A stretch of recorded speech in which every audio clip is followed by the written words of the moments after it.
Warahmatullahi wabarakatuh. Waalaikumsalam warahmatullahi wabarakatuh. Bismillahirrahmanirrahim. Walahul fadl walahul thana'ul hasan. Ashhadu an la ilaha illallah wahdahu la syarika lah. Al-malikul haqqul mubin. Wa ashhadu anna sayyidana Muhammadan abduhu wa rasuluh. Shadiqul wa'dil amin. Wassalatu wassalamul atammanil akmalan ala sayyidina Muhammadin alladhi tanhallu bihil uqad wa tanfariju bihil kurab wa tuqta bihil hawaij wa tunalu bihil raghaib wa husnul khawatimi wa yustasqal ghamamu biwajhihil karim wa ala alihi wa sahbihi ajma'in, amma ba'du. Yang saya muliakan dan saya hormati jajaran pengurus Majelis Wakil Cabang Nahdlatul Ulama Kecamatan Lekok, Rais Syuriah Kiai Haji Abdul Manan beserta wakilnya Kiai Dumairi Naim, Ketua Tanfidiyah, sahabat saya Ustadz Imam Ghazali Maksum. Beliau ini kawan ngelencer dulu kalau keluar dari pondok ke Malang kemana-mana. Dan wakilnya Ustadz Arifin Arif, saudara bendahara Ustadz Hasani, jajaran pengurus MWC dan ranting serta alumni BKP NU yang saya banggakan dan saya cintai. Alhamdulillah, bersyukur kepada Allah Subhanahu wa taala untuk yang kedua kalinya saya bersilaturahmi dengan MWC NU Lekok. Dulu acaranya diadakan di Samsung, di pabrik itu ya, yayasan ya, dan sekarang diadakan di sini. Bagi saya Lekok ini bukan sesuatu yang asing, karena di Lekok ini banyak kawan-kawan akrab saya. Ustadz Ghazali, Ustadz Hasani, Ustadz Arifin memang kawan akrab sejak di pondok. Dan dulu sering bermalam di tempatnya Ustadz Ghazali.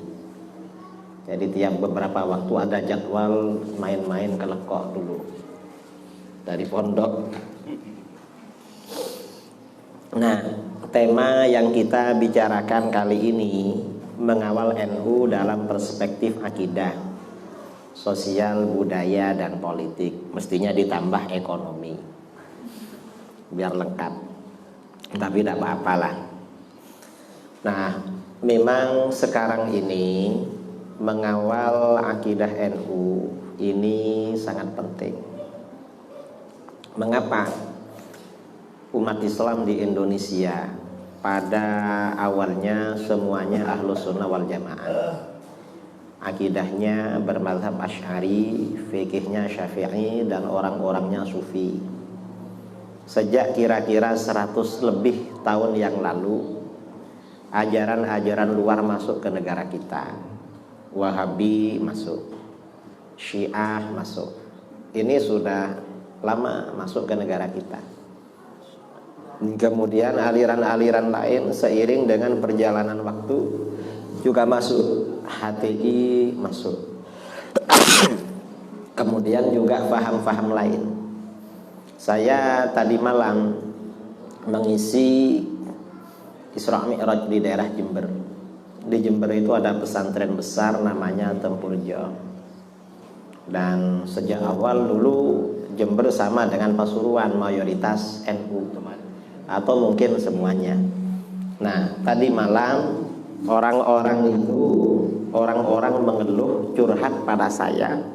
Di daerah itu yang hanya beberapa puluh meter, beberapa ratus meter ada pondok-pondok besar, itu sudah ada kampung di mana orang-orangnya sudah gak mau tahlil, sudah gak mau pada tahlil. Itu di sana. Dan gak mau baca kunut, sudah gak mau baca kunut dan tidak mau baca tahlil. Ini di Jember.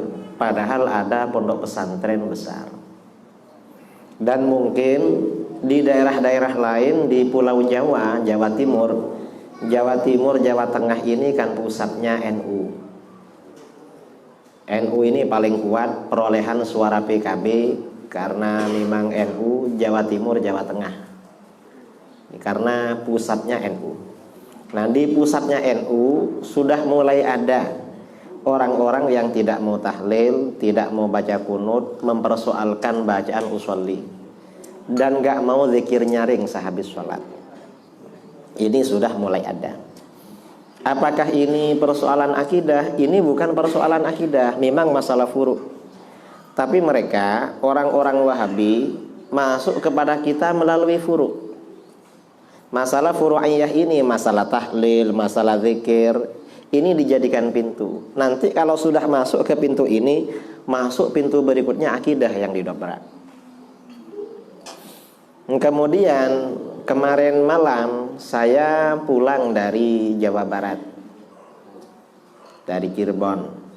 Sebelum ke Jawa Barat, saya hari Selasa ya, hari Selasa itu saya ke Jawa Barat, ke Cirebon sama ke Karawang. Di sana keluhannya juga sama. Yang dikeluhkan oleh orang-orang gimana Pak Kiai, orang sudah mulai gak mau tahlil, sudah gak mau baca zikir nyaring habis sholat, gak mau usolli, gak mau baca basmalah waktu sholat, langsung alhamdulillahi rabbil alamin, gak ada basmalah. Ini di Jawa Barat juga pusatnya NU, banyak pondok-pondok. Sebelum ke Jawa Barat, malam Selasa saya ceramah di Pekanbaru. Saya sejak hari Kamis itu ke Pekanbaru, Riau, kemudian ke Dumai, ke Duri, ke Pinggir, Bengkalis, lalu Pekanbaru, terus ke Jawa Barat. Di luar Jawa, karena di luar Jawa ini jarang ada kiai alim-alim ya. Di luar Jawa ini memang krisis ulama. Di luar Jawa ini yang jadi rois syuriah itu kadang dokter, kadang ketua tamfidiyahnya itu guru SD, rois syuriahnya tingkat cabang itu guru SMP. Mencoba ustadz-ustadz yang ada di sini ke sana jadi syekh itu. Ya karena mereka, saya tahunya begitu waktu di mana, di Manado misalnya. Rois syuriah itu kan sama undang orang biasanya kan biasa nunduk. Itu cium tangan itu kayak apa ya? Rois syuriah mencium tangan seperti murid pada guru. Kita kan jadi ini rois syuriah kok gini cium tangannya. Jadi takzimnya luar biasa. Ternyata setelah kita ngobrol-ngobrol gini-gini guru SMP. Itu tingkat cabang. Lalu wilayah. Rois syuriah tingkat wilayah. Rois syuriah tingkat wilayah ini dokter. Gak bisa baca kitab, gak bisa apa. Dan rois syuriah ini gak ngerti apa-apa. Waktu saya ke sana dulu rois syuriah tingkat wilayah ya. Kalau di sini Jawa Timur. Dia ini jadi mustasyarnya HTI, mustasyarnya Syiah, mustasyarnya organisasi Wahabi, dan rois syuriahnya NU. Saya tanya, saya gak manggil kiai, loh kok manu, loh apa bedanya Pak Yai? Wong mereka ini baik juga katanya. Jadi artinya apa? Kalau di luar Jawa, karena memang di luar Jawa ini para ulama itu jarang. Saya mikir-mikir, coba kawan-kawan saya yang sekelas, yang ada di Leko, ada di mana, pindah ke sini, pasti jadi syekh itu. Pasti pakai jubah, sorbannya besar sekali. Mengapa? Karena pasti paling alim di sana. Cari orang alim nggak ada. Nah kemarin pada waktu selama 5 hari perjalanan di Pekanbaru, Pekanbaru itu sama dengan sini. Dulu awalnya semuanya Syafi'i. Sekarang ini masjid-masjid sudah gak baca basmalah, gak baca kunut, gak baca usolli, gak ada zikir habis sholat, apalagi tahlil. Ini furu'iyah di mana-mana ini. Karena memang gak ada, hampir gak ada ya para ulama, para ustadz. Makanya di Pekanbaru ini hanya ada 3 orang di sana. Hanya sekitar 3 orang ya yang sering berdakwah kemana-mana, itu Ustadz Abdul Somad, kemudian kawan beliau Ustadz Zulhendri, satunya alumni Mesir juga, satunya Ustadz Al-Nof. Dan 3 orang ini alim, rajin memang ke masjid-masjid itu ngajak orang. Karena kemarin ini agak berat, lalu minta tolong saya untuk menghadapi Wahabi. Karena kadang bertengkar itu kalau dengan tetangga sendiri kan enak, kalau datang dari luar pemain itu kan ngebon dari luar kan lumayan itu. Nah, ini artinya apa? Jadi sekarang ini memang Nahdlatul Ulama menghadapi tantangan berat. Sudah banyak warga kita yang sudah berpindah faham. Ini gak sedikit. Ya mungkin di Lekok juga sudah ada ya, sudah lama mungkin gak mau tahlil, gak mau kunut. Ada Ustaz? Gak ada ya. Kalau di Lekok ya alhamdulillah. Mungkin kalau ada ya LDII ada, atau Wahidiyah ada ya, Wahidiyah atau apalah yang macam-macam. Nah ini artinya apa? Walaupun aliran-aliran itu tidak masuk ke daerah kita, tapi seiring dengan perjalanan waktu itu kadang bisa masuk ke sini atau daerah-daerah sekitar sini. Nah dari sini ini menjadi penting bagi pengurus MWCNU, para kiai, para ustadz aktif di NU itu jangan musiman. Mengapa? Sebagian daerah itu kepengurusan NU itu aktif kalau ada ada pilek, pilkada apa, selalu ada kegiatan. Kalau ada itu aktif. Kalau gak ada itu ya la yamutu wa la yahya. La yamutu alasannya kurang bermutu karena kurang biaya. Tidak hidup, tidak mati. Nah ini jangan sampai terjadi seperti itu. Nah dari masalah furu'iyah seperti masalah tahlil, masalah sholat, masalah kunut, nanti akidah dimasukkan. Kalau hanya masalah furu'iyah itu tidak berat. Misalnya gak kunut, karena orang yang gak kunut juga ahlus sunnah. Kunut ini kan perbedaan 4 mazhab. Mazhab Maliki dan Syafi'i menganjurkan kunut, Hanafi dan Hambali tidak kunut. Selesai. Dan ini sama-sama ahlus sunnah. Tapi kalau setelah itu diteruskan, setelah tidak kunut, kemudian tidak tahlil. Nah, setelah tidak ada tahlil ini mulai bahaya. Mengapa? Karena dengan tidak maunya tahlil, ini berarti sudah mulai masuk ajaran yang sangat menyimpang. Menyimpangnya dari mana? Orang ini nanti beranggapan bahwa orang yang meninggal dunia tidak ada komunikasi dengan orang yang masih hidup. Dan ini sangat menyimpang, berbeda dengan akidah Ahlus Sunnah wal Jamaah. Lalu kalau orang ziarah ke kuburan ya, ziarah ke mana di sini yang dekat ini, makamnya siapa itu? Segoropuro ya, Segoropuro Mbah Arif ya, Sayyid Arif. Ke makam sana nanti dianggap syirik. Kalau sudah mensyirikkan ini lebih parah lagi karena mengkafirkan orang. Nanti setelah ini masuk baru akidah mereka tentang ketuhanan dimasukkan, yaitu tauhid asma wa sifat. Mereka nanti menjelaskan bahwa Tuhan itu ada tempatnya, ada alamatnya. Alamatnya di atas arash, duduk-duduk. Cuma ketika ditanya, "Loh terus kalau Tuhan di arash gimana cara kita menjumpai?" Jangan khawatir, setiap pukul 2 malam turun ke langit pertama di dunia. Kamu bisa berdoa. Ini kan Wahabi macam itu kan. Loh, kok bisa begitu? Jelas dalilnya, Ar-Rahmanu 'alal 'arsy istawa. Ini sudah masuk. Kalau ini sudah masuk, ini sudah sangat jauh keluar dari manhaj Ahlus Sunnah wal Jamaah. Karena itu penting para MWCNU ini, MWCNU untuk memberikan pengarahan, untuk memberikan pemantapan terhadap anak-anak didik, anak-anak yang sekolah di MI, anak-anak yang sekolah di MTS atau SMPNU, SMU atau Aliyah NU. Ini penting untuk didoktrin tentang amalan-amalan NU, amalan-amalan yang sifatnya seperti menjadi keseharian. Contoh ya, mungkin tadi malam Ustadz Ma'ruf banyak berbicara.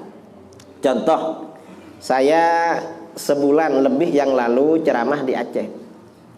Karena di daerah sana ada konflik antara Aswaja dengan Wahabi. Akhirnya mendatangkan saya, sonnya dibuat besar, dihadapkan ke rumah-rumahnya Wahabi. Karena mereka gak datang, tapi walaupun gak datang, yang penting dengar sonnya. Saya ceramah 1,5 jam, tanya jawabnya 2,5 jam. Jadi 4 jam dengan tanya jawab.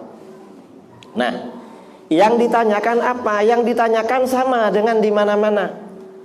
Pak Kiai, zikir itu setelah sholat ada apa enggak? Ya ada. Zikir, ngaji, apa ada. Lalu terus, cuma katanya enggak boleh nyaring. Siapa yang bilang enggak boleh? Katanya Imam Syafi'i yang enggak boleh nyaring. Loh, di mana Imam Syafi'i melarang nyaring zikir? Katanya di kitab Siapa yang bilang Ustadz itu? Ternyata Ustadz Wahabi yang bilang Imam Syafi'i melarang zikir nyaring di dalam kitab Al-Qum. Padahal kita ini di pondok, di madrasah, di mana-mana habis sholat zikirnya nyaring. Setelah kita buka ternyata gak ada larangan. Zikir nyaring gak ada larangan. Justru di kitab Al-Qum menyampaikan hadis cara zikir Rasulullah habis sholat. Rasulullah SAW habis sholat itu zikirnya idza sallama, kana Rasulullah sallallahu alaihi wasallam idza sallama min sholatihi yaqul bi sautihil a'la. Rasulullah SAW apabila mengucapkan salam dari sholatnya, maka berkata-kata, berzikir bi sautihil a'la, dengan suara yang paling nyaring. Rasulullah tuh suaranya paling nyaring. Para sahabat dengar semua. La ilaha illallah wahdahu la syarikalah. Artinya apa? Rasulullah tuh zikir paling nyaring. Nah, kalau ada orang melarang imam zikirnya nyaring, gimana? Wong Rasulullah zikir paling nyaring habis sholat. Begitu dalil ini disampaikan, mereka bilang, oh ya kalau begitu imamnya gak apa-apa Kiai, terus jamaahnya gak boleh katanya. Loh kenapa gak boleh? Gak ada dalilnya. Loh kok bisa gak ada dalilnya? Sejak masa Rasulullah, para sahabat itu kalau zikir habis sholat nyaring. Apa ada hadisnya? Ya banyak lah. Wong zikir itu kerjaan sehari-hari, pasti banyak dalilnya. Minta berapa? Apa hadisnya sahih? Paling sahih ini riwayat Bukhari, Muslim, Abu Dawud, Tirmidzi, Nasai, Ibnu Majah, Musnad Ahmad, Malik, Ad-Darimi, Ibnu Khuzaimah, Al-Hakim, Ibnu Hibban, semuanya meriwayatkan. Kata Ibnu Abbas, sahabat Ibnu Abbas radhiyallahu anhuma berkata, inna raf'as shaut bidzikri hina yansarifun nas minal maktubah kana ala ahdin nabi sallallahu alaihi wasallam. Sesungguhnya menyaringkan suara dengan zikir setelah sholat maktubah itu berlaku pada masa Rasulullah sallallahu alaihi wasallam. Artinya apa? Sehabis sholat maktubah, para sahabat itu zikirnya raf'us shaut, nyaring suaranya. Imamnya nyaring, makmumnya nyaring. Terus apanya yang salah kita zikir nyaring? Lalu kata mereka, oh kalau begitu gak apa-apa Kiai, makmumnya gak apa-apa nyaring. Tadi bilangnya gak boleh, sekarang gak apa-apa. Terus apa lagi? Cuma yang dibaca gak boleh seragam katanya. Nah terus gimana? Ya harus beda-beda, zikir sendiri. Tak oleh depan saya baca, kotu tebite, kata mereka. Lah kenapa harus beda-beda? Gak ada dalilnya katanya. Mak, tapi tidak dalil. Payah, tadi Ustadz mangken nih keberda. Soalnya pertanyaan masyarakat bani atanya hukum. Kalau dulu orang bertanya, Ustadz, Kiai ini gimana hukumnya haram? Mahar pon. Masa mangken nih kasih tanya, pun jelas. Ini kan ketiban apa Ustadz sunat? Ada dalil lagi. Ada dalilnya enggak? Ya namanya hukum pasti ada dalil. Masa hukum tanpa dalil? Mun hukum tanpa dalil tak ada ngebaik-baiknya mana. Pada Pak, katanya boleh. Itu dalilnya Al-Quran apa hadis Ustaz? Nih kemudian dijawab Al-Quran, katanya boleh. Itu surat apa, ayat berapa? Kadang saya tanya tak bisa baca Quran. Menjak saya kayak ngalim tak reng penden, tak ning maca saya tanya nih. Kayak cuma kebayi malah apa, lantas etesan karena narasumber. Kan tadi Ustaz tadi kiai mangkene kebenar. Mun eka benar hadis, ini dalilnya hadis, tanya lagi. Itu rawinya siapa? Apa Bukhari Muslim apa bukan? Saya rasa apal Bukhari Muslim mangkene. Saya reng sobung kan toh. Bener kan? Padahal ya dalil nyaring itu para sahabat itu zikirnya ya pasti ikut Rasulullah. Mengapa para sahabat itu tahu bacaan zikir yang dibaca Rasulullah sehabis salat? Mengapa tahu? Pertama karena Rasulullah bacanya nyaring. Coba Rasulullah nikah mau seon laon, bacanya pelan-pelan, para sahabat gak kira tahu. Yang nomor dua, berarti ini menunjukkan bacaannya seragam. Karena kalau sama-sama nyaring, terus baca beda-beda, yang di belakang sahabat tak kira oning nah pas baca Rasulullah. Terus kalau bacanya beda-beda itu, coba kalau kita ke pesarian ya, ke makam, kan yang dibaca beda-beda, kan nggak tahu yang dibaca di sampingnya, walaupun sama-sama nyaring. Tapi kalau seperti tahlil, zikir nyaring habis sholat, ya karena bacaannya nyaring, bacaannya sama seragam, akhirnya kan antara yang satu dengan yang lain sama. Nah ini masalah seperti ini, walaupun termasuk masalah furu'iyah, ini zaman sekarang perlu dimantapkan pada masyarakat. Mengapa? Kalau tidak dimantapkan, anak-anak kita misalnya sudah kita didik secara NU, SD NU, SMP NU, SMA NU. Tapi setelah itu kuliah ke perguruan tinggi. Setelah kuliah, di sana tidak ada pendampingan lagi, yang ada orang-orang Wahabi bisa terpengaruh. Ini tidak mustahil. Ini zikir. Kemudian juga yang sering ditanyakan di mana-mana, yang perlu kita jelaskan soal tahlil. Pada waktu di Aceh ada orang tanya, Pak Kiai, kata dosen kami gak mau tahlil. Loh kenapa gak mau? Katanya gak ada dalilnya. Alasannya ke dalil bangken. Dalil. Loh kok bisa gak ada dalilnya? Tahlil itu kan mendoakan orang mati. Sebenarnya gimana Kiai? Ya ada lah. Masa amalan umat Islam dari dulu yang memimpin para ulama besar gak ada dalil? Dari mana itu? Gak masuk akal, mustahil. Terus dalilnya di mana? Al-Quran. Coba buka dalam Riyadhus Shalihin. Imam Nawawi membuat babus shadaqah anil mayyit wa du'a'i anhu. Bab anjuran bersedekah untuk orang mati dan mendoakan orang mati. Dalil pertama yang disampaikan Imam Nawawi, ayat Al-Quran, walladzina ja'u min ba'dihim yaquluna rabbana ighfir lana wa li ikhwanina alladzina sabaquna bil iman.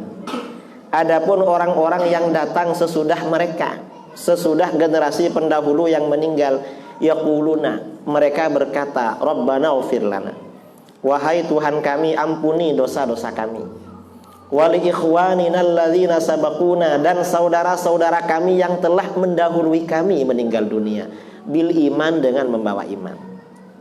Nah ini berarti kan anjuran generasi penerus mendoakan generasi pendahulunya yang sudah meninggal. Nah berapa kali mendoakan? Apa hanya ketika meninggal waktu sholat atau ketika pemakaman? Berapa kali mendoakan? Di sini menggunakan fi'il mudhari' yaquluna. Fi'il mudhari' itu kalau di dalam Jauharul Maknun ya, dalam ilmu balaghah, fi'il mudhari' itu faedahnya istimrar tajaddudi, terus menerus dan selalu dilakukan. Berarti mendoakan orang mati terus menerus dan selalu dilakukan sampai kita juga mati. Begitu disampaikan ini, mereka ngomong, Pak Kiai, itu kan mendoakan. Kalau tahlil itu kan zikir itu. Nah kalau yang baca zikir bareng-bareng untuk orang mati, kan gak ada dalilnya itu, gak ada contohnya dari Rasulullah. Mereka sebut contoh aja pun, tetapi yang baik anton nikah. Loh kok bisa gak ada contohnya? Itu yang mengamalkan bukan cuma orang Indonesia, orang Arab. juga mengamalkan. Lalu sebenarnya gimana? Ya adalah contohnya, masa gak ada? Tahlil itu kan komposisi bacaan-bacaan zikir, dibaca bareng-bareng, khasiatnya, pahalanya untuk membantu orang yang meninggal. Pertanyaannya, siapa orang yang pertama kali baca zikir untuk orang mati? Adalah Rasulullah Shallallahu Alaihi Wasallam. Apakah ada hadisnya? Minta berapa hadisnya? Apakah sahih? Loh, seandainya dhaif boleh dilakukan, ini justru sahih. Ini sahih. Coba di dalam Musnad Imam Ahmad bin Hanbal, kemudian dalam kitab Nawadirul Usul, kitab-kitab yang lain, ada sahabat namanya Sa'ad bin Mu'adz meninggal dunia. Lalu para sahabat bersama Rasulullah sallallahu alaihi wasallam datang takziah ke rumah beliau. Setelah Rasulullah mensolatkan jenazahnya, lalu Sa'ad bin Mu'adz ini dimakamkan, makamnya ditutup dan diratakan dengan tanah. Jalasa Rasulullah sallallahu alaihi wasallam fawqa qabri. Rasulullah sallallahu alaihi wasallam masih duduk di atas kuburannya, gak langsung beranjak pergi. Faqal subhanallah tawilan. Lalu baginda membaca subhanallah dalam masa yang lama. Subhanallah, subhanallah, subhanallah, subhanallah. Fasabbahna ma'ahu. Maka para sahabat juga baca subhanallah lama. Thumma qala Allahu akbar. Lalu Rasulullah baca Allahu akbar, Allahu akbar, Allahu akbar, Allahu akbar. Fakabbarna ma'ahu. Para sahabat baca Allahu akbar. Dalam satu riwayat Rasulullah membaca la ilaha illallah. Para sahabat baca. Setelah selesai, karena Rasulullah tak seperti biasanya masih baca zikir panjang, Rasulullah berhenti. Sahabat bertanya, ya Rasulullah, ma laka tusabbih fatukabbir. Rasulullah, kenapa tadi engkau baca subhanallah, baca Allahu akbar? Apa jawaban Rasulullah? Rasulullah menjawab, laqad tadayaqa ala hadzal 'abdi shalih qabruhu. Hamba Allah yang soleh ini tadi benar-benar dihimpit oleh kuburannya. Orang soleh dihimpit kuburan. Kira-kira yang gak soleh gimana? Mun saya soleh pun kepek di kuburan. Kira-kira aku lebih sampean dek remar kira. Pas tak boron kata tahlil. Karena itu Rasulullah baca zikir hatta farrajahullahu an, hingga Allah melepaskan hamba itu dari himpitan kubur. Berdasarkan hadis ini, zikir yang kita baca untuk orang meninggal bermanfaat. Dan itu tahlil. Oleh para ulama, hadis ini diformulasikan dalam zikir yang namanya tahlil. Ini kan mengamalkan hadis ini. Sa'ad bin Mu'adz ini orangnya soleh, yang mensolatkan jenazahnya, yang bertakbir Rasulullah. Masih kurang apa? Dan ketika meninggal, Rasulullah bersabda, ihtazzal arsyu limauti Sa'din. Arsy bergoncang karena meninggalnya Sa'ad. Mengapa arsy bergoncang? Bunga, senang, karena menyambut kedatangan ruhnya Sa'ad. Orang itu kalau senang ya, orang tua akan kedatangan anaknya dari luar kota, dari mana. Biasa tak nyaman neng. Sekejap nelpon boleh. Dapat kamu jong? Nelpon, mangkat lah jong. Terus tak nyaman neng. Sampai lah kalau datang. Bawa sepeda motor lebat dia congong. Bola kacang makan benih. Lah arsy itu ketika Sa'ad bin Mu'adz meninggal goncang, senang menyambut kedatangan arruhnya. Orangnya soleh, yang mensolatkan Rasulullah. Eka bunga bi arsy, ki ekepe bi kuburan. Bi orang napa? Mbah abot entek bagi baca tahlil. Entak reng tambah tak rokaruan kan umpama. Ini dalil tahlil. Jangan dikira tahlil itu gak ada dalil. Mangkene kocak sebung dalil bi reng-reng nih ya. Bi reng-reng. Semua dipersoalkan. Makanya memang persoalan-persoalan yang sangat mendasar, walaupun sudah menjadi amalan sehari-hari, penguatan itu penting. Untuk anak didik di mana-mana perlu dibuatkan buku mata pelajaran. Mengapa? Karena lembaga-lembaga lain yang bukan NU, mata pelajaran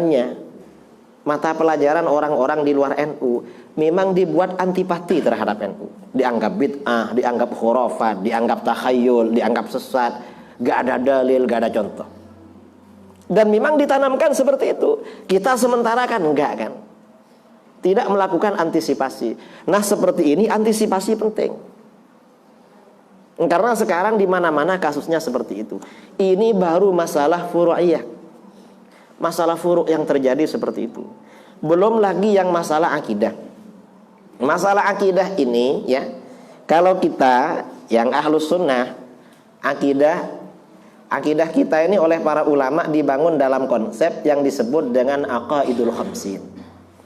Akidah 50. Saya menulis buku berjudul Akidah Ahlus Sunnah wal Jamaah Penjelasan Sifat 50. Ini akidah 50. Nah sekarang masyarakat ini banyak gak kenal ini.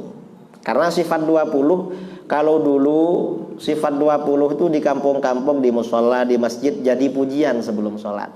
Mungkin pun tak adiker. Mun bada adiker, sadiker ini ke HP biasa. Dikira nyar-nyar, kadang kiroat, kadang apa. Orang sudah gak tahu. Karena orang sudah semakin jauh, mungkin ampun sekarang ini sudah mulai diganti dengan akidah Wahabi. Tauhid 3, rububiyah, uluhiyah, asma wa sifat. Masyarakat banyak yang ke situ. Apalagi memang tauhid 3 ini diajarkan di sekolah-sekolah umum. Pelajaran yang melalui Depak, setiap tahun kita ini keriduh, gaduh. Kita ini ramai. Mengapa? Loh mengapa ya pelajaran di Depak ini kok Wahabi? Padahal mayoritas bukan Wahabi. Tapi cuma keriduh, habis itu selesai dengan perjalanan waktu. Dan ini masuk kepada masyarakat. Masyarakat seperti itu. Gak paham. Padahal akidah Ahlus Sunnah, akidahnya mayoritas umat Islam, akidah jumhurul muslimin, kan sifat 20 tentang ketuhanan. Ini oleh Wahabi diganti dengan tauhid 3. Alasannya apa? Tauhid 3 ini lebih simpel Ustaz, gak ribet katanya. Gak repot. Cuma telok. Lamun 20 kan banyak, repot.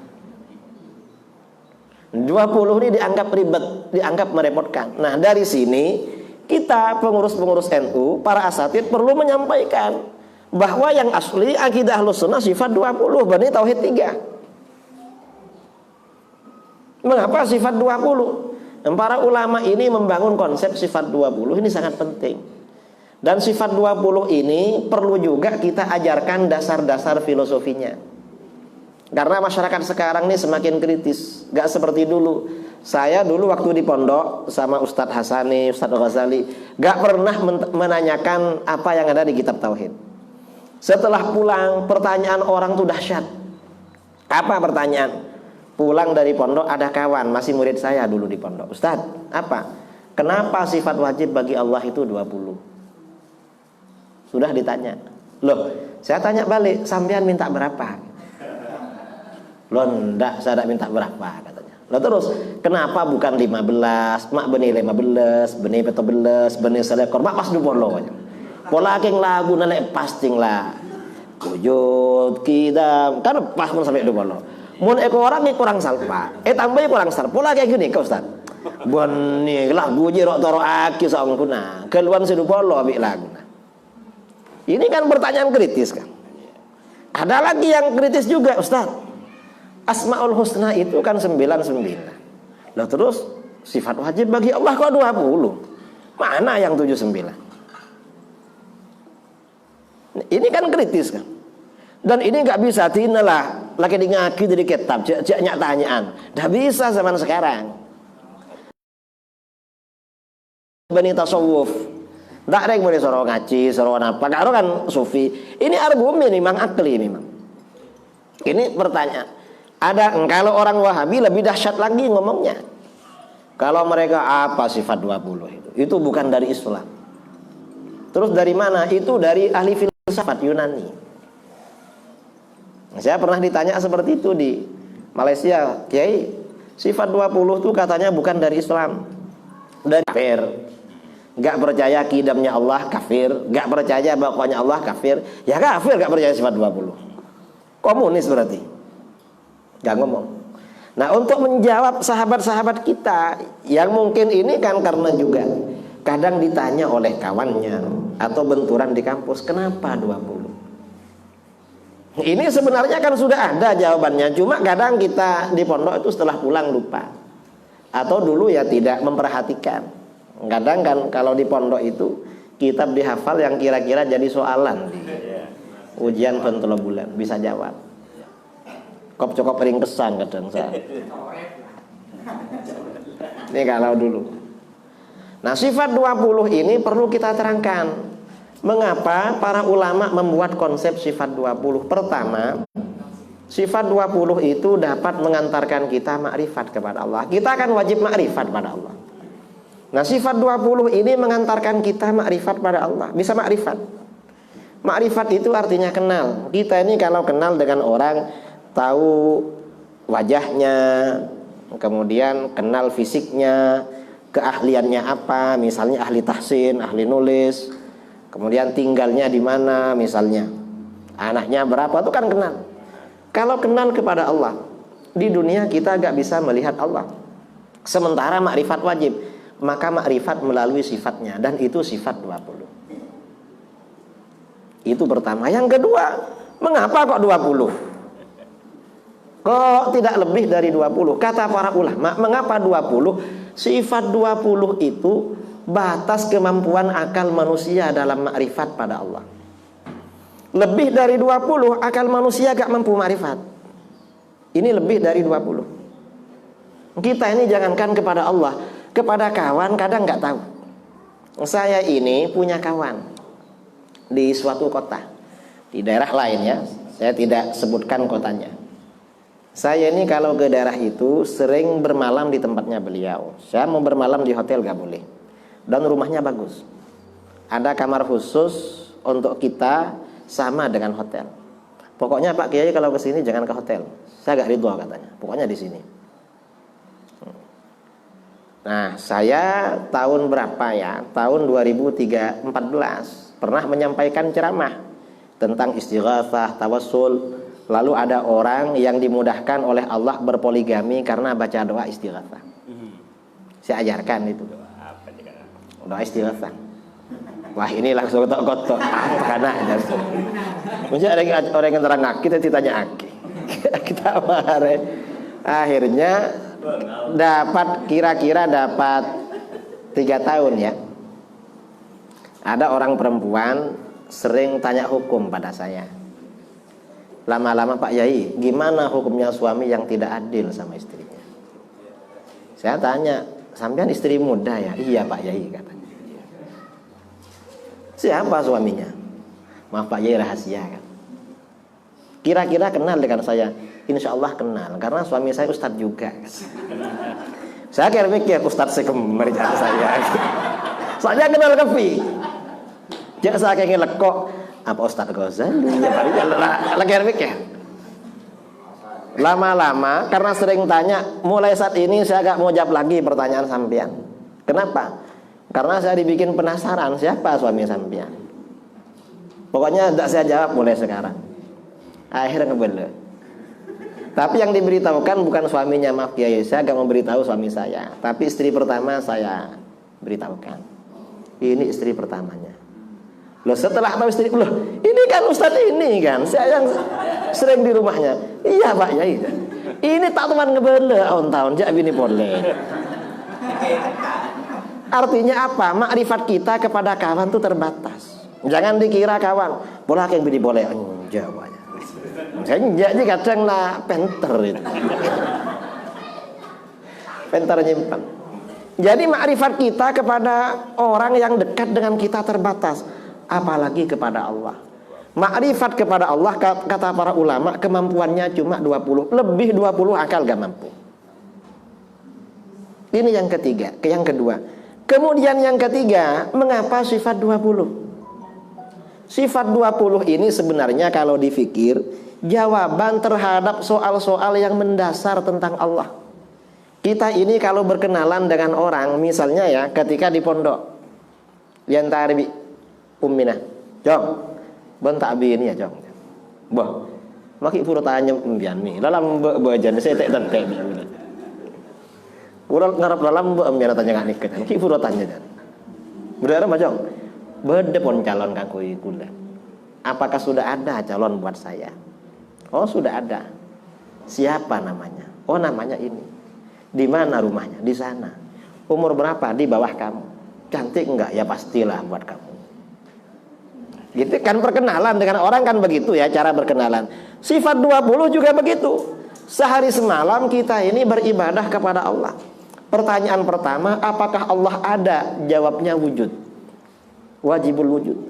Karena Allah wajibul wujud, kebalikan dari wujud mustahil bagi Allah, yaitu adam.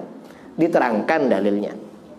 Ini diterangkan ya, dalil di dalam kitab kita.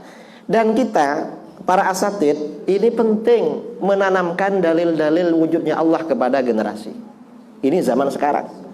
Mengapa kalau anak-anak kita tidak kuat, tidak matang dalil wujudnya Allah, masuk ke UIN, ke YIN, ke kota-kota, berjumpa dengan dosen-dosen yang liberal, liberalisme, pluralisme, atau dosen-dosen yang terpengaruh dengan komunis, diajak meragu-ragukan wujudnya Allah, jadi murtad. Na'udzubillah min dzalik. Ini pertanyaan pertama. Yang kedua, kalau Allah itu wujud, sejak kapan wujudnya Allah? Jawabnya adalah qidam. Wujudnya Allah tanpa permulaan.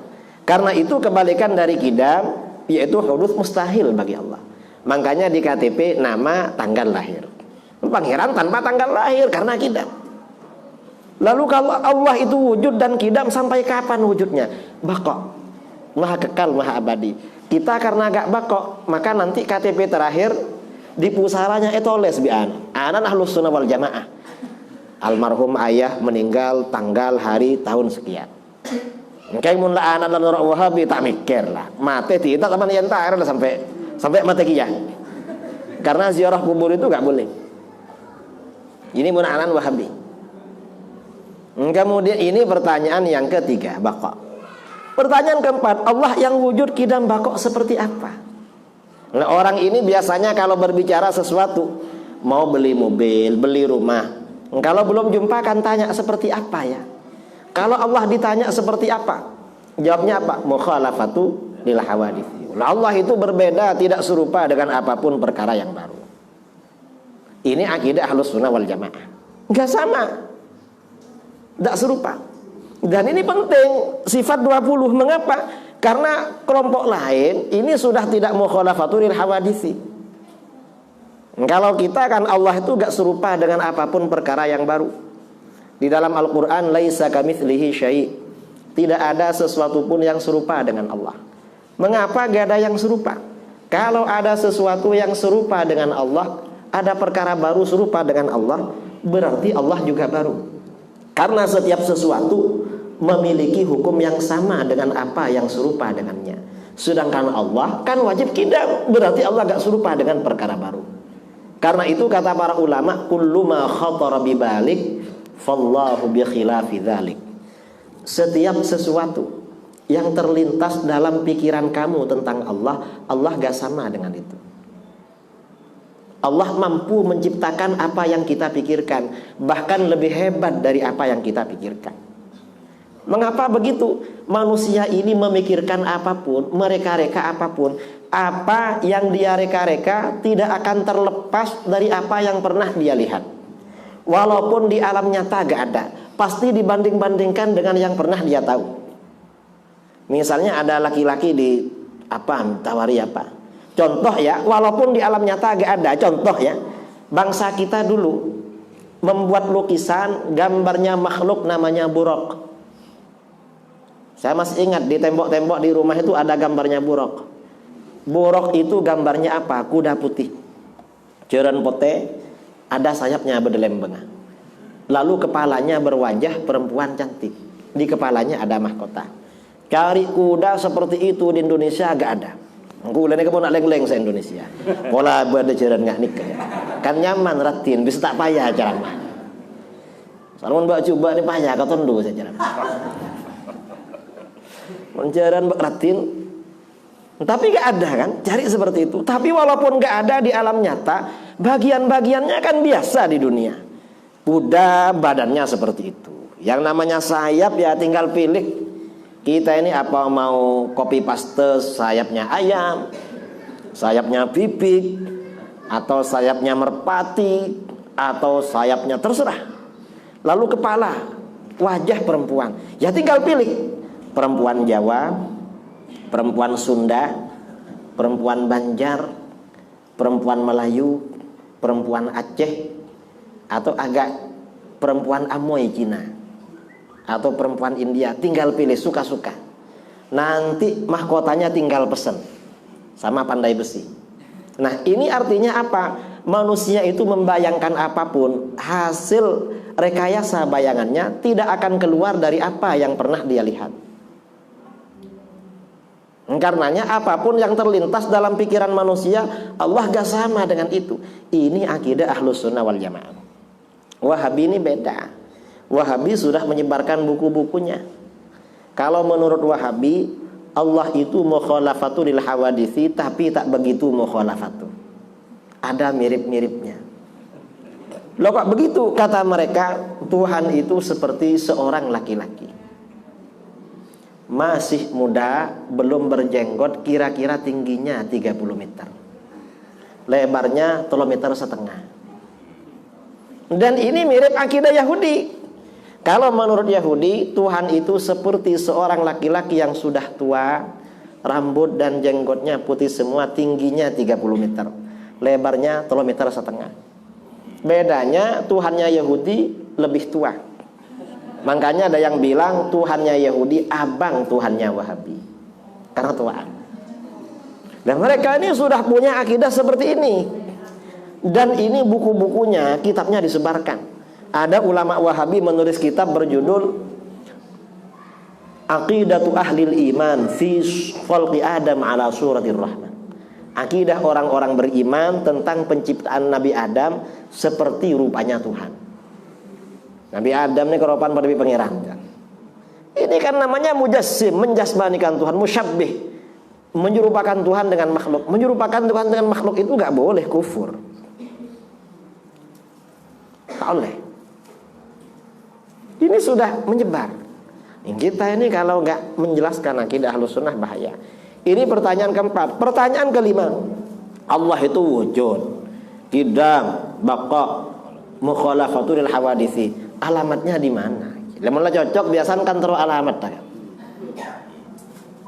Kita menjawab qiyamuhu binafsi. Allah itu berdiri pada zatnya sendiri. Maksudnya la yahtaju ila mahallin wala mukhassis. Allah itu tidak memerlukan tempat dan tidak memerlukan yang menciptakan atau menentukan. Mengapa? Yang namanya perlu bukan sifatnya khalik, tapi sifatnya makhluk. Ini kita. Kalau Wahabi beda. Di mana alamat Tuhan? Ya jelas lah. Masa gak tahu alamatnya? Di mana? Di Arsy. Bah, berarti cek jauh. Ada momen parlo. Bah, cek kabater. Kol 2 malam turun ke langit pertama. Udah aja kol 2 norok jam dari Majia. Soalnya kol 2 mun Indonesia ada bagi telok. Mun istiwa ajaran terus jam 2 aja. Jawab bi Wahabi, baturan terus sesuai waktu daerah masing-masing. Nah terus, montoran terus bila si ongken gak rahasia. Tak bisa jawab ting tanya kibila ongken. Karena kalau ada turun beda ongke. Masa turun melolo. Kan beda ya harus. Mak turun. Tapi turun terus pas bila ongken. Mereka gak bisa jawab. Dan ini kata Wahabi, orang yang tidak beriktikad Allah ada di Arsy adalah kafir. Lamun orang awam, saya enggak lah. Embian mun tak percaya, pangeran pada Arsy kafir embian. Entah aku siapa kok kafir embian. Takut. Orang ini kan paling takut kok kafir kan. Soalnya mun kafir pas non muslim.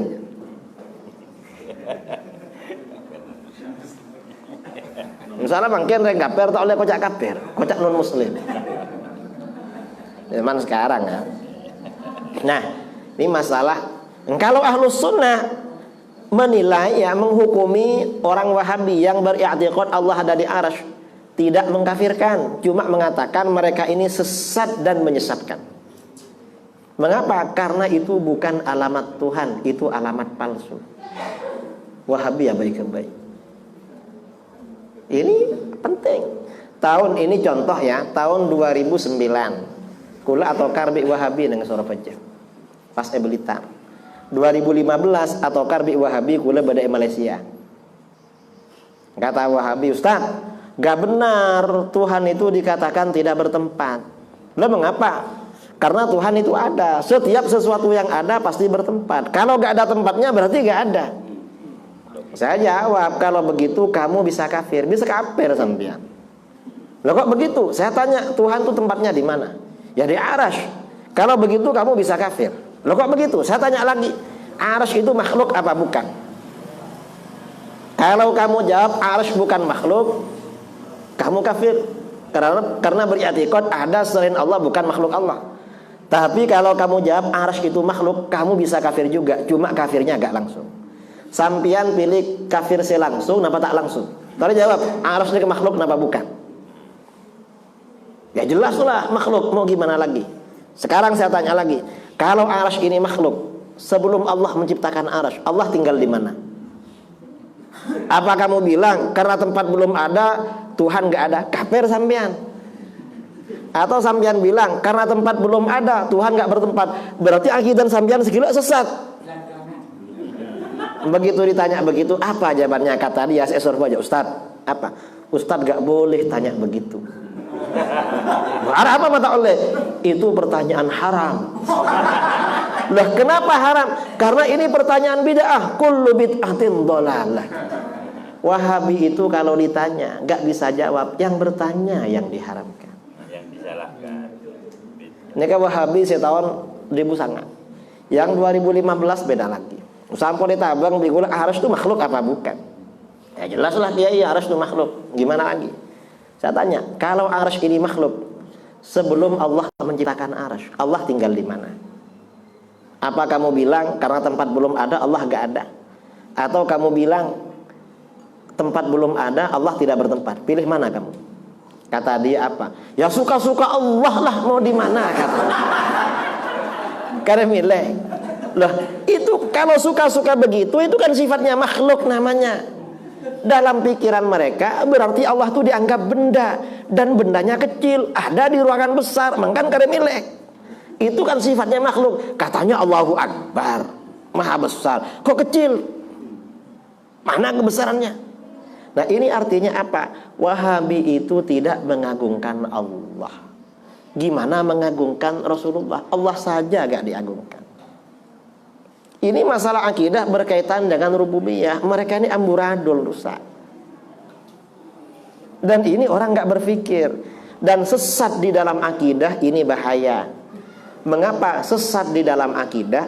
Dosanya lebih berat daripada dosa amaliyah seperti berzina dan mencuri. Sesat karena akidah, bahaya nih kan. Ini baru masalah rububiyah. Belum lagi masalah nubuwah, masalah kenabian. Wahabi itu juga banyak beda dengan kita. Kenapa beda? Karena menurut Wahabi, sebagian nabi yang kita anggap rasul, Nabi Adam, nggak dianggap sebagai rasul oleh mereka. Hanya nabi saja. Padahal mengingkari risalah seorang rasul ini kan murtad. Ini mereka. Kemudian juga mereka tidak mengagungkan mansibin nubuwah, derajat kenabian nggak diagungkan. Sampai ada orang lapor pada saya di Kalimantan Timur. Ada orang Wahabi berkhutbah, apa benar ya Rasulullah itu makhluk paling utama? Loh, siapa yang paling utama? Bani Rasulullah. Ini sudah mulai ada penyebaran seperti itu, mengisu-isukan Rasulullah itu manusia biasa. Ya manusia lah, tapi ya jangan dilebih-lebihkan. Nggak boleh melebih-lebihkan. Kita ini dianggap melebih-lebihkan, padahal kan apa adanya itu. Jadi akidah tentang kenabian ini sudah dirusak oleh mereka. Belum lagi tentang mauqif ya, sikap kita terhadap para ulama. Kalau para ulama ini sudah gak dihargai sama mereka. Para ulama ini sudah dianggap mati harga. Kita kalau menyampaikan fatwa Imam Syafi'i, Imam Nawawi, Imam Ibnu Hajar, Syekhul Islam Zakaria, atau Imam Ar-Ramli, mereka apa bilangnya? Itu kan juga manusia biasa, bukan nabi. Artinya apa? Bisa benar, bisa salah kan. Artinya apa pada bi'aban? Ya kalau mereka sebagai ulama besar bisa salah, bisa benar, berarti kalau kamu salah terus. Soalnya yang alim saja bisa salah, berarti kamu gak mungkin benar kalau begitu. Manusia alim bisa salah. Nah, ini sudah dirusak. Ini sudah banyak ya warga NU yang sudah tidak menghargai para ulama dulu. Ini sudah banyak. Ini bukan orang di luar NU. Karena orang di luar NU sudah maklum. Orang-orang yang ada di NU gak mau fatwa ulama ini sudah banyak. Padahal di dalam Al-Quran Allah berfirman, yarfa'illahu alladhina amanu minkum walladhina utul ilma darajat. Allah mengangkat orang-orang yang beriman di antara kamu dan orang-orang yang diberikan ilmu pengetahuan beberapa derajat. Artinya apa? Orang alim itu oleh Allah derajatnya lebih tinggi, ditinggikan melebihi orang biasa. Kalau Allah meninggikan derajat mereka, berarti kita sebagai masyarakat awam wajib takzim pada mereka. Allah saja meninggikan. Masa kita merendahkan agar diposisikan sama dengan kita? Gak boleh, itu dosa besar, itu dosa. Ini ulama. Jadi gak boleh. Karena para ulama ini derajatnya tinggi, maka anugerah, rahmat dan pahala yang diberikan Allah kepada para ulama gak sama dengan kita. Imam Syafi'i sholat 2 rakaat, kita sholat semalam, lebih banyak Imam Syafi'i pahalanya. Mengapa? Karena beliau ulama. Di dunia juga begitu kok. Coba misalnya ada pengurus MWC ya, ada pengurus ranting, diundang tetangga pernikahan. Yang masyarakat awam datang duluan, yang kiai ranting telat-telat. Kira-kira setelah pulang berkatnya banyak siapa? Kan banyak sampeyan ki oleh amplop oleh. Mun sir tengkadek tak kira oleh gak ro. Kayak ngrobrik ngakan sapereng berkat tak ning napa esen pun tak jelas. Di impian nek kapan pala genten songkon segege. Benisin ku pedang gak ro. Ini di dunia, di akhirat juga begitu. Artinya wajib takzim kepada para ulama. Ini takzim kepada para ulama ya. Kemudian karena para ulama derajatnya tinggi, di dalam urusan agama kita wajib punya guru. Karenanya wajib bermadzhab. Gak boleh orang memahami agama dengan pahamannya sendiri tanpa guru, gak boleh.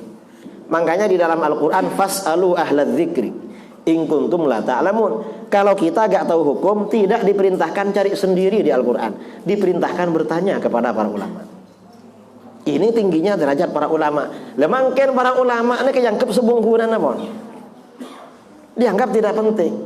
Baca yang pun eremnya kikafi, pangeran sudah tidak diagungkan, Kanjeng Nabi tidak diagungkan, kemudian para ulama.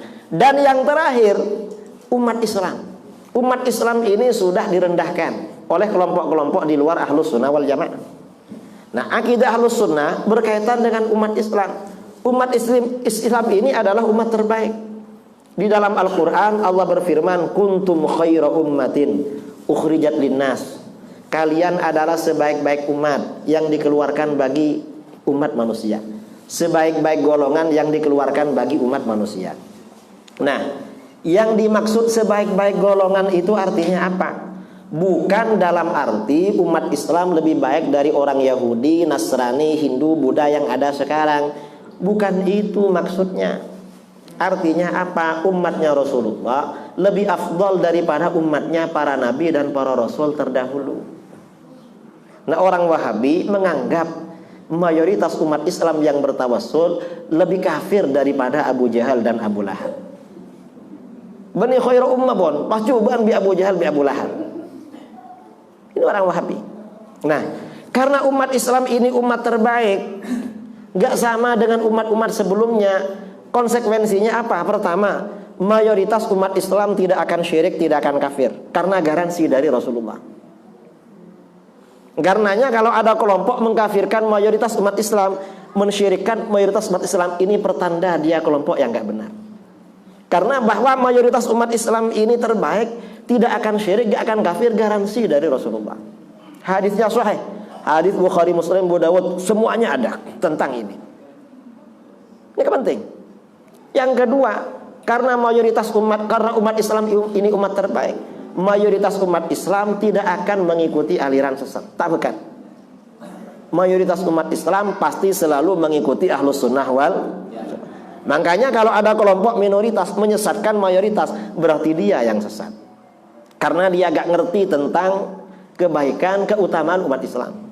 Nah, ini pokok-pokok ya di dalam akidah Ahlus Sunnah wal Jamaah. yang perlu kita tanamkan kepada masyarakat. Wahabi, Syiah itu gak ngerti siapa umat Islam itu. Umat Islam itu gak sama. Makanya di dalam Al-Quran, kuntum khairu ummatin ukhrijat linnas ta'muruna bil ma'ruf. Senantiasa menyuruh pada kebaikan. Ini sifatnya umat Islam. Dimanapun ada umat Islam, pasti selalu ada yang ngajak zikir bersama, ngajak berjamaah, ngajak kebaikan. Kalau umat dulu enggak begitu. Beda dengan umat Islam. Wa tanhauna 'anil munkar, selalu mencegah kemungkaran. Di mana ada kemungkaran, pasti ada orang yang protes. Walaupun yang melakukan kemungkaran itu ulama, pimpinan tertinggi organisasi, pasti ada yang protes. Gak bisa. Kalau umat dulu gak begitu. Di dalam Al-Quran tentang orang ahlul kitab Yahudi Nasrani, kanu la yatanahawna 'an munkarin fa'alu. Mereka tidak saling mencegah dari kemungkaran yang mereka lakukan, saling mendiamkan. Gak sama dengan umat Islam. Kemudian wa tu'minuna billah, umat Islam senantiasa beriman pada Allah, tak kafir, mayoritas gak kafir. Beda dengan umat dulu. Orang Yahudi, Nabi Isa belum diutus, sudah banyak yang syirik, meyakini Uzair itu anaknya Tuhan. Sudah mayoritas. Orang Nasrani, Rasulullah belum diutus, kitab sucinya sudah dirubah, pon tersesat kapi, keimanannya sudah rusak, sudah trinitas, Rasulullah belum diutus. Mengapa? Memang umatnya Rasulullah ini umat paling baik, gak sama dengan umat dulu. Ini akidah yang perlu kita tanamkan. Nah, pokok-pokok ini tentang ketuhanan, kenabian, lalu maqam kedudukan para ulama, lalu kedudukan umat Islam. Ini kalau dibukukan mungkin menjadi satu jilid, bisa menjadi pelajaran di sekolah. Mungkin nanti dari tim yang ada di sini perlu mengkaji masalah ini untuk diajarkan kepada masyarakat. Ini beberapa pokok-pokok ya, karena ini seminar. Kalau seminar itu tak habis biasanya bentar, setengah jam, ada mati ambu ya. Tapi tidak apa-apalah, mungkin setelah ini ada sesi tanya jawab ya. Pertanyaannya bebas, mau tanya apa saja. Kalau saya tadi sama Ustadz Arifin suruh menerangkan biografi saya kira gak perlu lah. Kalau diterangkan sendiri gak enak. Kalau yang ingin tahu saya, tanya sama beliau. Ustadz Ghazali tahu siapa. Kalau beliau bilang sesuatu tentang saya, baik atau jelek, pasti benar itu. Karena emang kawan akrab dulu beliau itu. Paling yang jelek ditutup-tutupi oleh beliau, karena mungkin takut dibuka juga. Karena saling menjaga rahasia itu. Jadi kata orang Arab, iftadahu fastolahu. Jadi karena sama-sama tahu rahasia, akhirnya damai. Tinalah jak bele-bele. Ini yang perlu saya sampaikan.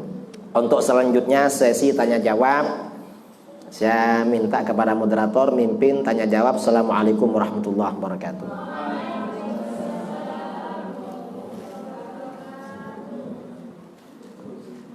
Terima kasih apa yang telah dipaparkan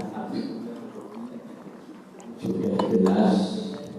Moga oleh karena itu dari penjelasan tersebut tentu ada kekurangan-kekurangan atau ketidakpahaman dari para peserta. Kami buka pertanyaan untuk sesi pertama ini 3 penanya. Ada sudah disampaikan pertanyaan bebas. Dipersilakan. Kesempatan pertama ini dari Ustaz Saifuddin. Mungkin yang ketiga dari ibu-ibu. Bagi petugas untuk memberikan mic kepada penanya. Pak Ali, ibu saya dari Pak Ali.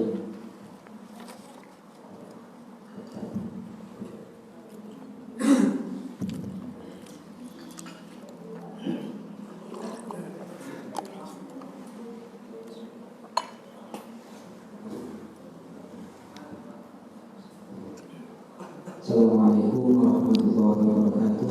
Assalamualaikum warahmatullahi. Yang kami muliakan Kiai Haji Roni, Kiai Idrus Roni. Ini mohon penjelasannya. Pertanyaan yang pertama, ini kalau kita Islam yang sekarang ini kayaknya semerawut kita bisa diperhatikan. Kenapa? Karena saling mencela sana sini dan saling menjelek-jelekkan. Itu apa penyebab utamanya apa kok sampai seperti itu? Apalagi kalau kita lihat di medsos itu, masya Allah, ini saling ini menjelekkan ulama, ini menjelek. Itu apa kok sampai situ? Penyebabnya yang paling utama itu apa? Itu yang pertama. Terus yang nomor dua, ini juga ini saya janggal dalam pikiran saya. Dalam NU ini saya kok sering tanya, ada NU, istilah NU garis lurus. Jadi saya bingung, kok ada NU garis lurus ini maksudnya apa gitu loh? Itu penjelasan kok ada seperti itu gitu. Itu saya mungkin dua saja yang perlu dijelaskan dari saya. Terima kasih. Wassalamualaikum warahmatullahi wabarakatuh.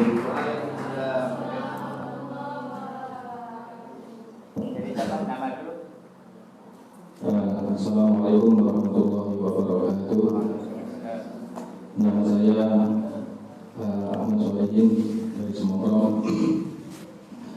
Yang ingin kami tanyakan sebelumnya, mohon maaf dulu ya untuk Haji Idrus Family. Yang ingin kami tanyakan, kenapa sekarang ini situasi di NU Nahdlatul Ulama kok kita yang Nahdi ini kok ditarik-tarik untuk membenci bangsa Arab?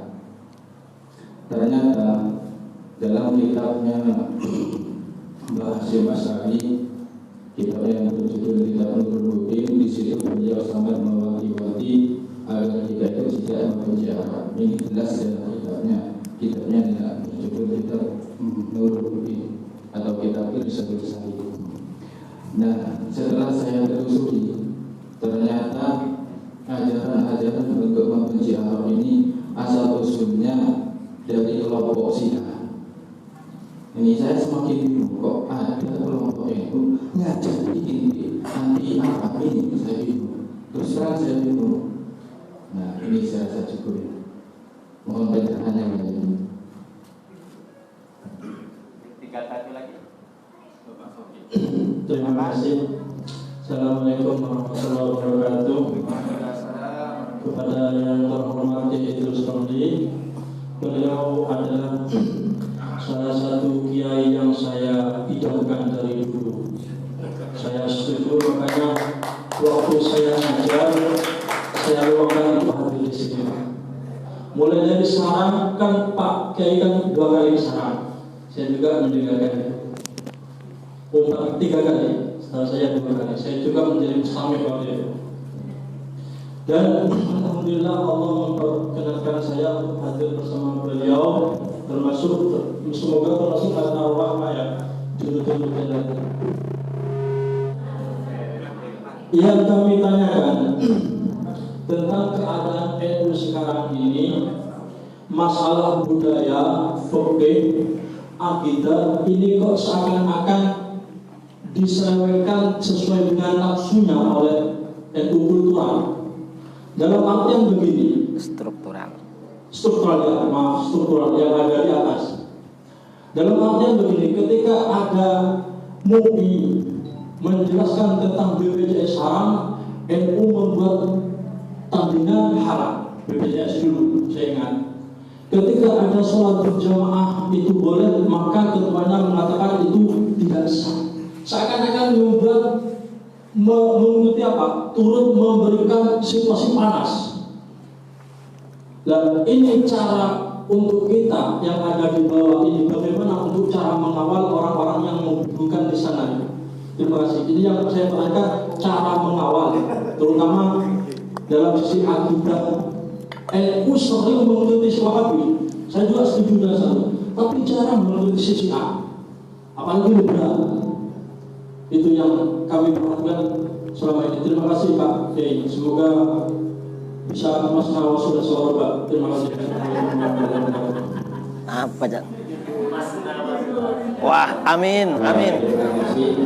Dengan adanya 3 pertanyaan, mungkin bisa memahami. Saya cuma sebelum dijawab oleh narasumber, Jadi tidak ada tendensi atau menyoroti siapapun ya kita dengan beranggapan nanti karena si A atau si B. Karena pertanyaan ini banyak yang memahami ini akan menjurus kepada satu personalia. Tapi insya Allah akan arif narasumber menjawab sehingga keutuhan itu tetap terjaga. Ini saya harapkan demikian. Pertanyaan pertama adalah masalah kenapa umat Islam sekarang kok saling membenci, menjadi maki antara satu sama lain, bahkan didukung ego itu sendiri. Dan pertanyaan yang kedua dari Ustaz Syafruddin, kok ada istilah ego garis lurus, ego itu dan itu apa? Mungkin ini dulu yang disampaikan. Untuk dari Ahmad Soli, satu dulu ya. Ya, satu. Yang pertama, mengapa umat Islam sekarang bertengkar? Di dalam hadis sahih riwayat Bukhari Muslim, Rasulullah SAW bersabda, "Inni lastu akhsha alaikum an tusyriku ba'di." Sesungguhnya aku tidak khawatir pada kalian akan syirik sesudahku. Artinya apa? Bahwa mayoritas umat Islam ini tidak akan syirik. Sudah ada garansi dari Rasulullah, gak bakalan. Karenanya istighatsah, tawassul, tabarruk jalan terus. Karena itu amalan mayoritas. Wa innama akhsha alaikumud dunya. Justru yang aku khawatirkan pada kalian sebenarnya persoalan dunia. Antana fasufiha, kalian berlomba-lomba soal dunia. Karena berlomba-lomba rebutan dunia, fataqatatilu, lalu kamu saling bunuh-membunuh. Pembunuhan ini macam-macam, termasuk pembunuhan karakter, pembunuhan harga diri, sampai pembunuhan jiwa. Ini karena fulus. Fatahliku, maka akibatnya kalian binasa kama halaka man kana qablakum. Sekarang ini umat Islam di Indonesia kan bertengkar kan, pilek pilpres. Coba saya tanya, itu kira-kira pertengkaran karena akidah apa karena dunia? Dunia semua itu, bukan karena akidah. Jadi ya karena uang lah. Lalu kenapa kiai ini? Nah, itu kan kiai pemain memang. Yang kasihan ini yang orang-orang awam, yang dia gak dapat apa, membela-bela orang yang pemain. Akhirnya merusak agamanya karena membela dunia yang dicari orang lain. Na'udzubillah min. Makanya di zaman yang penuh fitnah seperti sekarang ini, di dalam hadis dikatakan al-ibadatu fil haraj kahijratin ilayyah. Beribadah pada masa-masa fitnah pahalanya seperti hijrah kepadaku, kata Rasulullah. Lebih baik ibadah memang, gak usah dengar, gak usah ikut-ikut. Kecuali kita ini mendiam-diamkan. Saya kemana-mana ceramah, sudahlah, jangan bertengkar soal politik, gak usah. Karena itu urusan dunia, bukan urusan agama. Kita ini kembali kepada akidah Ahlussunnah wal Jamaah. Saya kira itu. Dan memang yang menjadi sumber pertengkaran ini tokoh-tokoh. Di akhir zaman memang sumbernya fitnah itu para ulama. Sumber kerusakan itu para ulama, bukan orang awam. Karenanya lebih baik banyak diam sekarang ini. Kecuali hanya menjaga masyarakat. Itu pertanyaan yang pertama. Yang kedua, NU garis lurus. Tahun 2015 saya ada undangan ke Batam. Pas belum acara, pengurus PCNU tanya, Pak Yai, apa hubungan Pak Kiai dengan NU garis lurus? Loh, apa NU garis lurus itu? Lah ini di internet ini ada, nama Pak Yai ada. Loh, saya itu baru tahu sekarang. Saya ini belum tahu, sudah dianggap jadi ketuanya. Karena sekarang ini zaman internet. Awalnya begitu, kita nggak tahu. Lama-lama karena kita dibilang ketuanya, ya sudah, ya wis, saya nu garis lurus mau apa gitu. Zamisan sekali. Coba kita ngaku, Pak Huni curigai. Gak ada. Akhirnya kita, yang dituduh tuh siapa? Yang dituduh itu Buya Yahya, Kiai Lutfi Baswari, saya. yang dituduh. Terus ini yang tertuduh. Sebenarnya juga yang bisa dituduh Kiai Najih, cuma karena Kiai Najih putranya Ki Maimun, selamat beliau. Itu bedanya nasab ya. Nasab tuh menentukan nasib kadang itu. Sebenarnya yang banyak mengendalikan beliau Kiai Najih itu. Karena kita kan sering ketemu kan. Jadi nah, NU garis lurus ini sebenarnya apa? Bukan organisasi. Gak ada namanya organisasi NU garis lurus. NU garis lurus ini hanya forum silaturahim, silaturahmi. Dan ini anggotanya tidak terdaftar. Mengapa? Karena gak ada pendaftarannya. Ini jalan sendiri terserah. Di mana-mana Pak Yai, saya juga NU garis lurus katanya. Ya sudah, kalau begitu. Mau apa lagi? Dan ini kajiannya ilmiah. Tujuannya apa namanya? Silaturahim, ya, silaturahmi para ulama dan warga Nahdliyin kultural yang masih ingin istiqomah di dalam akidah Ahlussunnah wal Jamaah, tidak terpengaruh dengan Wahabi, Syiah, Hizbut Tahrir maupun liberal. Nah, sekarang ini mungkin jawaban saya juga menyambung pada pertanyaan berikutnya. Jadi ya, sejak ini ya, sejak masa Orde Baru, sejak masa-masa Orde Baru, karena memang ini mulai terjadi masyarakat kita yang mendapat beasiswa ke Timur Tengah. Ada yang beasiswanya ke Saudi Arabia, ada yang beasiswanya ke Iran, ada yang ke Al-Azhar, ada yang beasiswanya ke Amerika. Dan itu warga Nahdliyin. Maka setelah kembali ini berwarna-warni. Ada yang misalnya ketua umum kita, Profesor Dr. Kiai Said Agil Sirot, pada waktu menulis disertasi S3 Silatullah bil Kaun, Ladat Tasawuf Al-Falsafi. Karena kuliahnya di Ummul Qura, tempatnya Wahabi, maka di disertasinya sangat Wahabi. Bahkan Imam Ghazali, Imam Junaid Al-Baghdadi dianggap sesat di bukunya itu. Nah, setelah pulang, beliau gak jadi Wahabi, malah anti Wahabi, tapi malah bela Syiah. Dan ini kenyataan. Bukunya ya ada, kemudian rekaman-rekaman ceramahnya ada. Mau ditutup-tutupi gak bisa, memang ada. Kemudian juga ini satu contoh ya, warna-warni pemikiran orang yang ada di NU. Jadi memang ada yang terpengaruh dengan Syiah. Kemudian yang terpengaruh dengan liberal juga ada. Yang terpengaruh dengan Wahabi ada. Dan ada di struktural juga. Tahun 2012, kira-kira tahun 2012, saya ada pertemuan LBM PBNU, Lajnah Bahsul Masail, karena saya dulu aktif termasuk staf ahli LBM PBNU. Pada waktu pertemuan, Khatib Am waktu itu Profesor Dr. Kiai Haji Malik Madani bilang pada saya, Pak Kiai, ada salam dari Rois Am Kiai Sahal Mahfud waktu itu. Apa?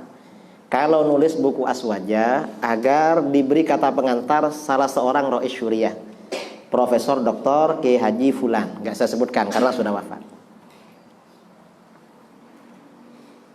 Saya bilang, Pak Yai, saya agak berani kalau beliau ngasih kata pengantar buku saya. Loh, kenapa? Aswaja itu pasti beda dengan Wahabi. Loh, terus beliau itu Wahabi yang ada di Rois Am itu, yang jadi Rois PBNU. Loh, apa buktinya? Ini buktinya.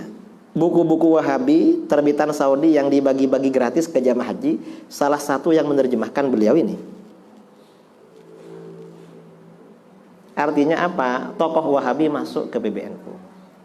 Dan memang orang ini sering bertengkar dengan Suriah yang lain. Saya menyaksikan sendiri. Mengapa? Karena Wahabi. Lama-lama saya tanya pada kawan yang Suriah di PB, itu kok bisa masuk Suriah di PBNU? Kan Wahabi itu sering bertengkar dengan sampean.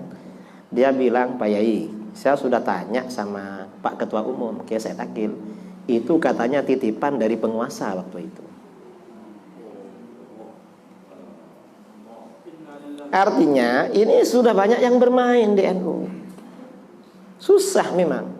Nah, lalu liberal ya. Liberalnya juga karena memang ya banyak kader-kader NU yang kuliah di barat. Walaupun nggak kuliah ke barat, tapi dapat dana dari barat, akhirnya masuk. Kemarin waktu Bahsul Masail di Munas PBNU di Banjar ya, Jawa Barat, ketika ada pertanyaan, apakah orang-orang kafir di Indonesia ini harbi, zimmi, mu'ahad, musta'man? Bukan keempat-empatnya, tapi kan kafir. Lalu ada dua orang yang liberal di PBNU bilang bahwa NU tidak tidak menganggap orang beda agama dengan umat Islam di Indonesia itu kafir, itu non muslim. Ini taktik liberal. Mengapa begitu? Menurut orang liberal, orang yang punya kepercayaan pada agama apapun, Yahudi, Nasrani, Hindu, Buddha, Konghucu, Shinto, Majusi, itu semuanya orang beriman, bukan orang kafir.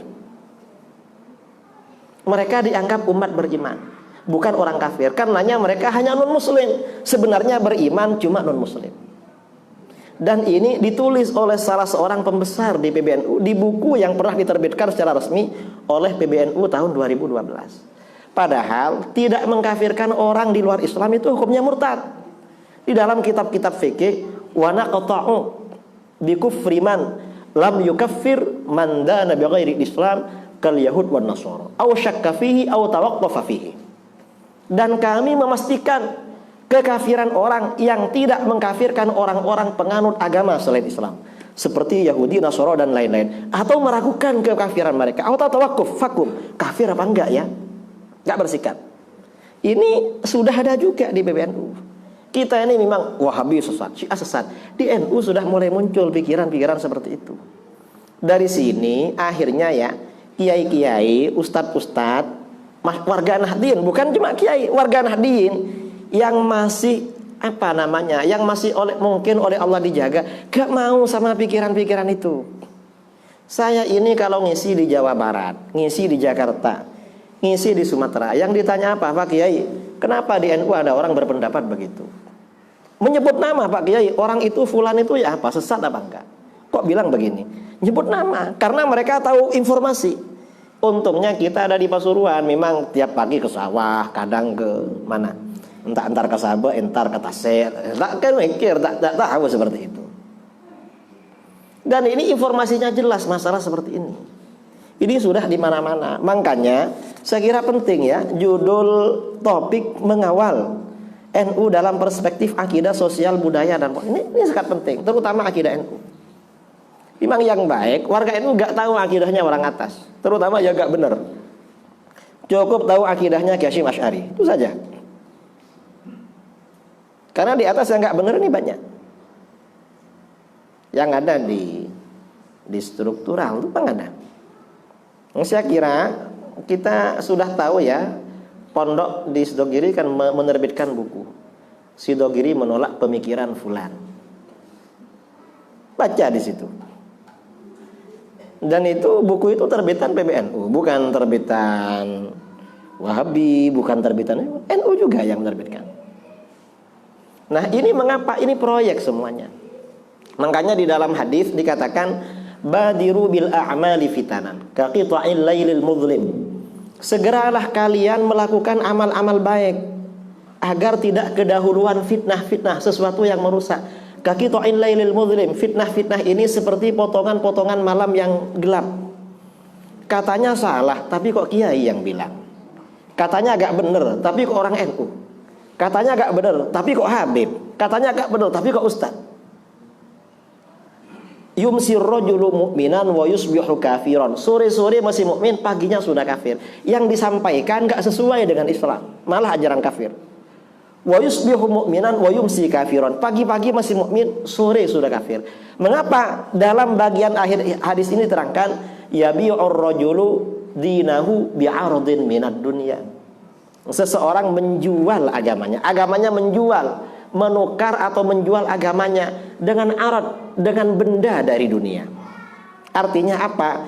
Kalau ada pikiran-pikiran menyimpang, tidak sesuai dengan Islam Ahlus Sunnah wal Jamaah, biasanya ada yang bayar. Ini sesuai dengan hadis. Dan ini tidak hanya sekarang, sejak dulu begitu. Orang-orang di luar Ahlus Sunnah begitu. Mengapa orang-orang Syiah itu bertahan? Karena ulamanya yang bertahankan. Dan ini pengakuan ulama Syiah di dalam kitab-kitab Syiah. Mengapa ulama Syiah rajin menyebarkan ajaran Syiah? Yastaqilu bidzalikan nas wa ya'khudhu minhumud darahim.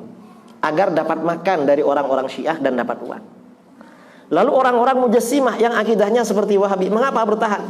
Kata Imam Izzuddin bin Abdus Salam, li suhdin ya'kuluhu wa hutamin ya'khudhuhu. Karena barang haram yang dia makan dan karena dunia yang dia ambil dari orang. Sekarang juga begitu, orang liberal, orang ini ada yang bayar, itu mahal. Lebih mahal daripada orang yang lurus-lurus ahlus sunnah wal jamaah.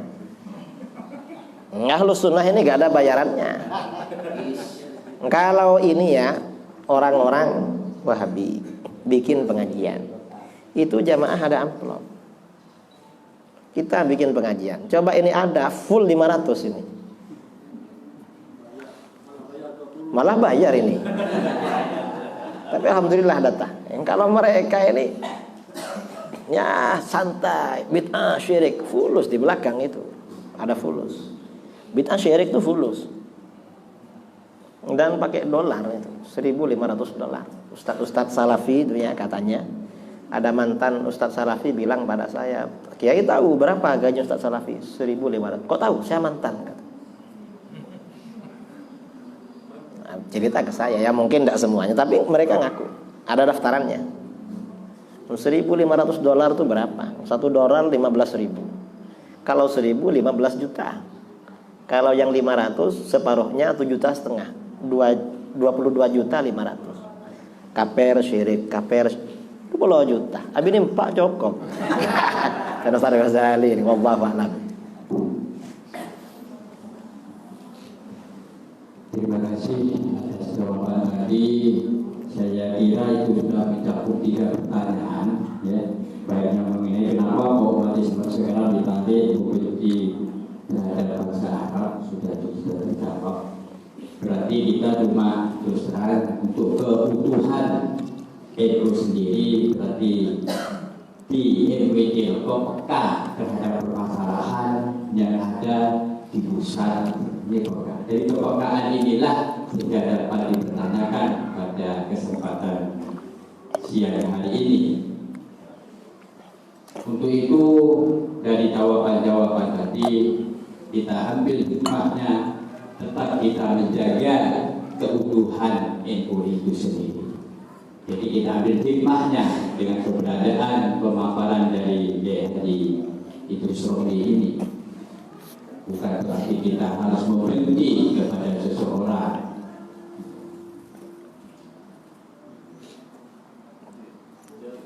Kemudian untuk pertanyaan session yang kedua, ini terakhir kami beri kesempatan 3 penanya. 1, 2, 3. Dari ibu nggak ada perwakilan? Ada. Monggo 3 pertanyaan tadi. Mik. Assalamualaikum warahmatullahi wabarakatuh. Kita berarti ke itu Romli. Di sini kami mau bertanya. Ini biasa terjadi kalau di Indonesia ini ada perayaan Natal ataupun tahun baru. Ini banyak dari ulama-ulama, ada yang mengatakan Natal itu boleh, mengucapkan Natal itu boleh, ada yang mengatakan tahun baru itu juga boleh dengan alasan toleransi. Sebenarnya kami mau bertanya, batas-batas dari toleransi itu sendiri dalam Islam itu seperti apa? Ini mohon penjelasannya. Terus pertanyaan yang kedua, ini juga sering terjadi tuduhan radikal. Seperti kami sendiri ini suka terhadap tindakan-tindakan oleh orang yang melarang kemungkaran yang terjadi di Indonesia, dan ini sering dituduh sebagai kelompok radikal. Sebetulnya radikal dalam Islam itu sendiri bagaimana? Apakah memang sudah benar kejadian yang terjadi pelarangan kemaksiatan ini masuk radikal dalam Islam, atau memang sudah dibenarkan? Sekian dari kami. Assalamualaikum warahmatullahi wabarakatuh. Dilanjut. Monggo.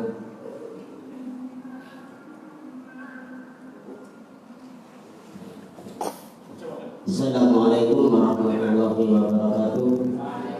Nama saya Abdul Wahab. Zaman sekarang ini warga Nahdliyin sudah diombang-ambing oleh masalah pilpres atau caleg. Pertanyaan saya,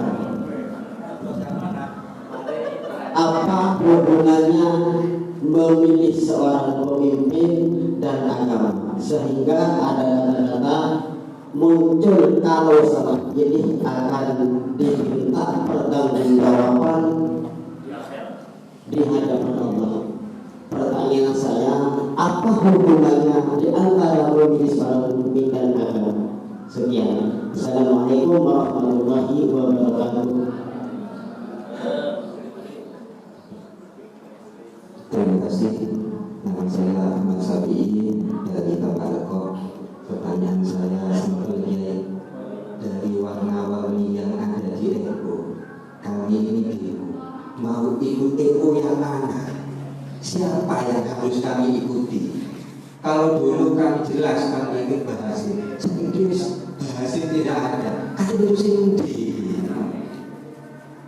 Ajaran itu sing dilakoni sopo, yang dilakukan siapa yang harus kita ikuti. Terima kasih. Dan sudah tiga penanya tadi. Yang pertama dengan adanya perayaan Natal atau Tahun Baru dengan pertanyaan batas-batas toleransi, dan toleransi. Kemudian terhadap tuduhan radikal, apa definisi radikal atau pengertian radikal tersebut. Kemudian menyikapi pilpres, apa hubungannya memilih pemimpin dengan agama. Pertanyaan yang keempat, NU yang beraneka ragam sehingga bingung ikut NU yang mana. Mungkin ini dari tiga penanya. Terima kasih. Pertanyaan yang pertama, batas-batas toleransi.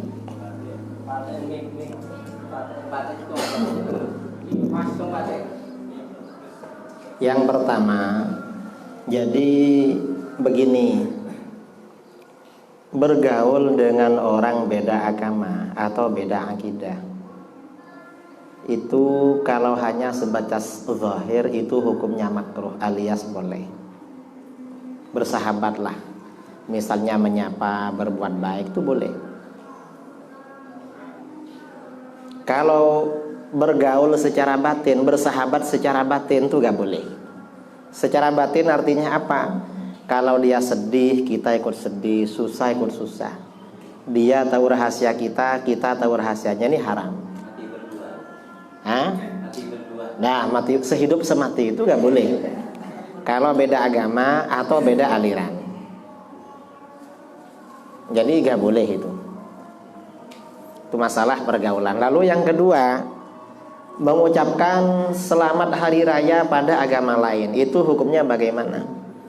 Kalau saya ikut kitab-kitab Mu'tabarah, dalam kitab-kitab Syarah Minhajut Talibin Imam Nawawi, seperti di dalam kitab Tuhfah, Nihayah, Hasyiatul Jamal, Mughni, dan lain-lain itu haram.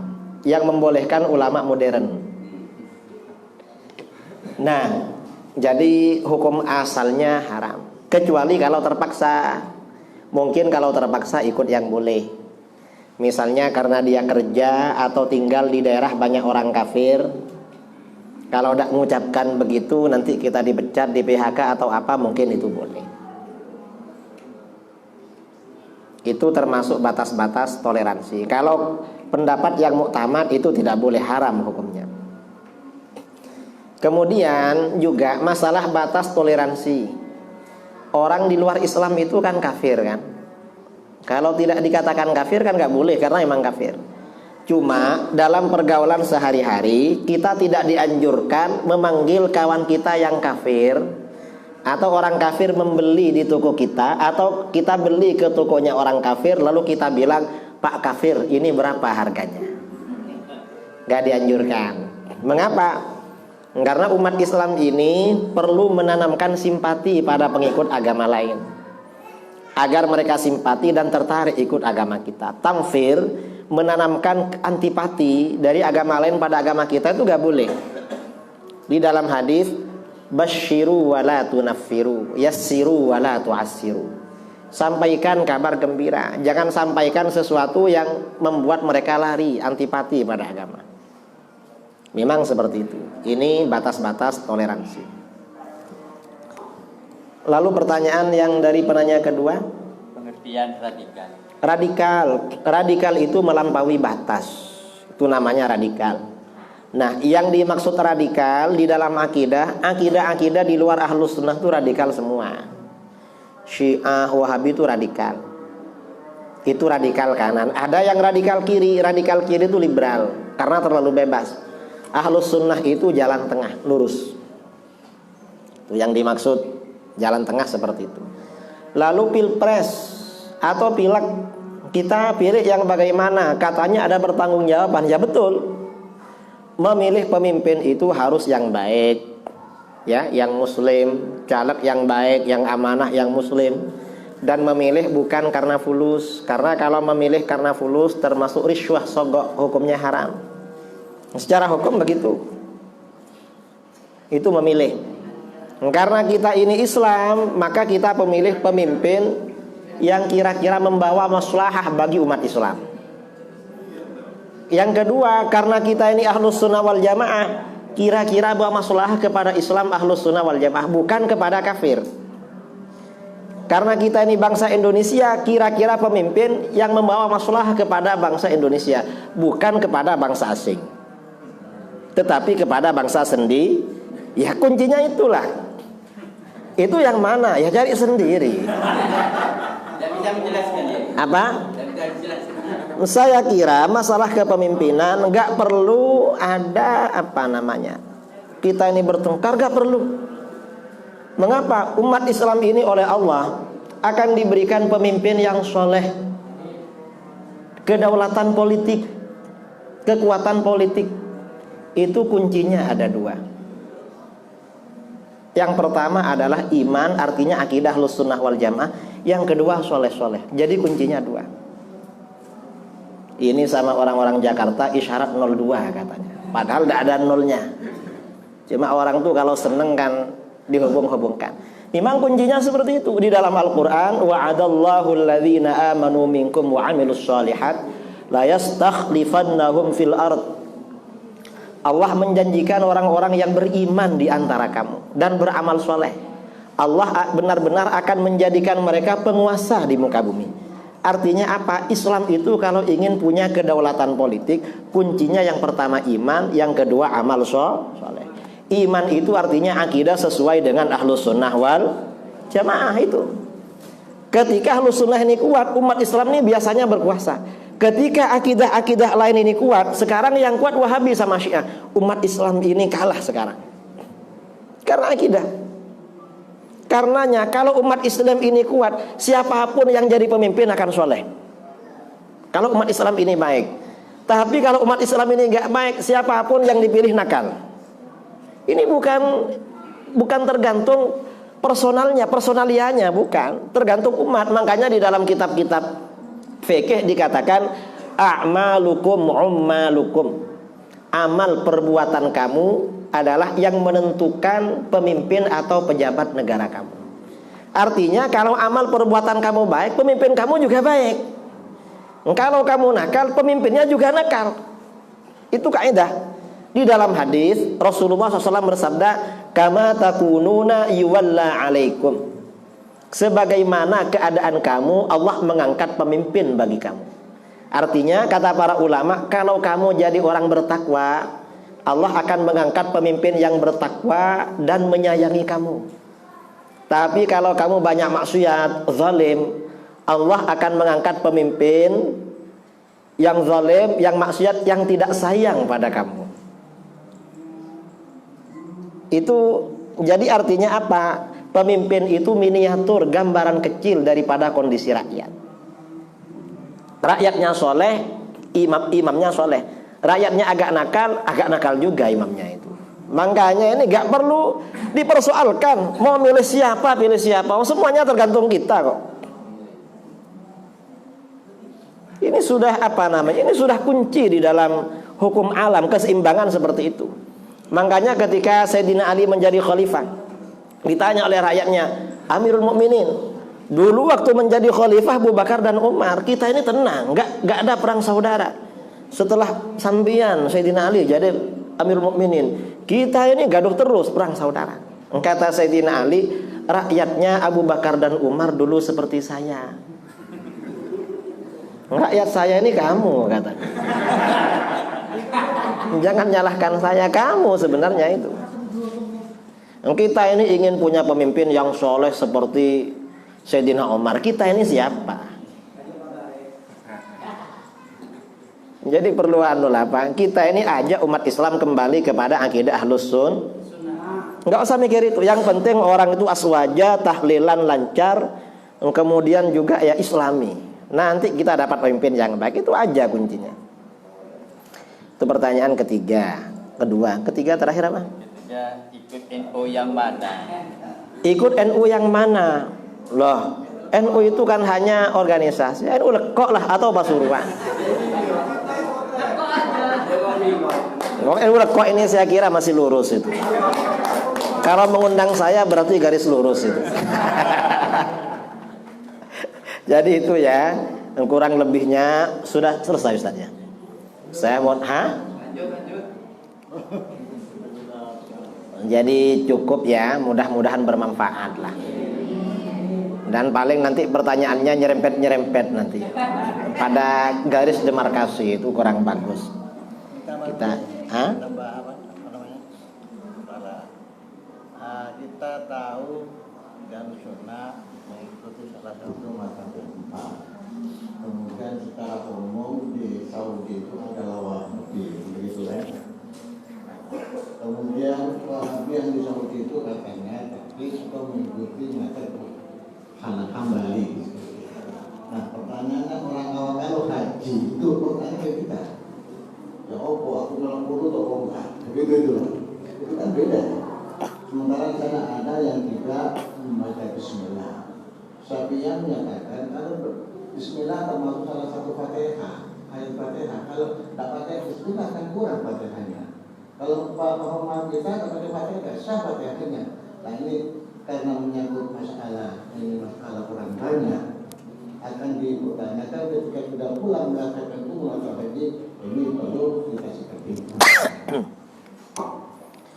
Makasih ya yang disampaikan oleh beliau Kiai Dumairi, bermakmum kepada orang yang beda dengan kita.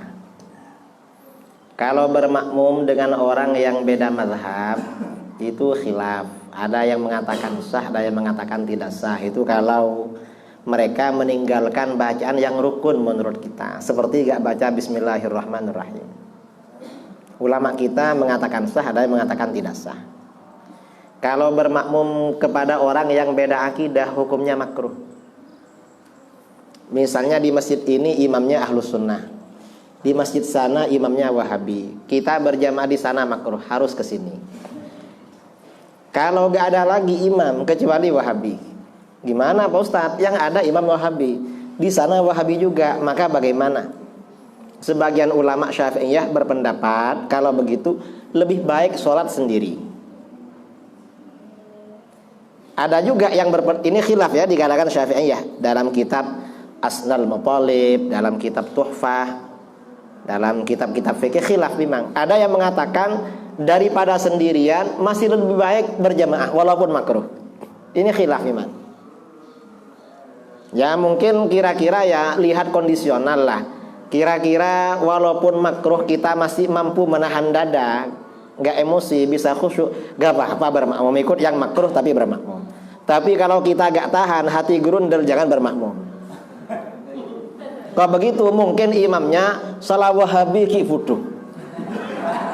Kadang kan ada, kalau di Saudi ya walaupun Wahabi bacaan Qurannya kan enak imam. Kalau yang Wahabi di Indonesia,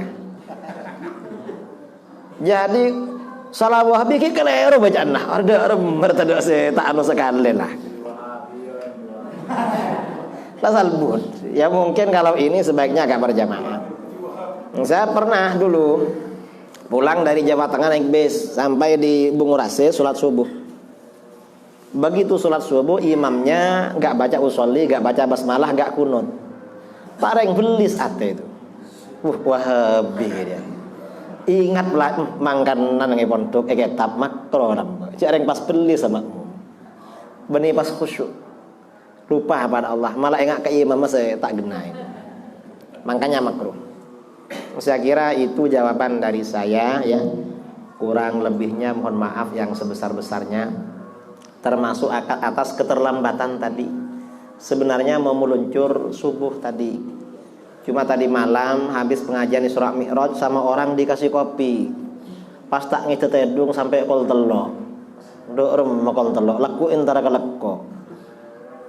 Akhirnya habis sholat subuh, bu merepu sekejap, saya pikir pareng 5:30 ngeding mangkat. Terlampau setengah beto.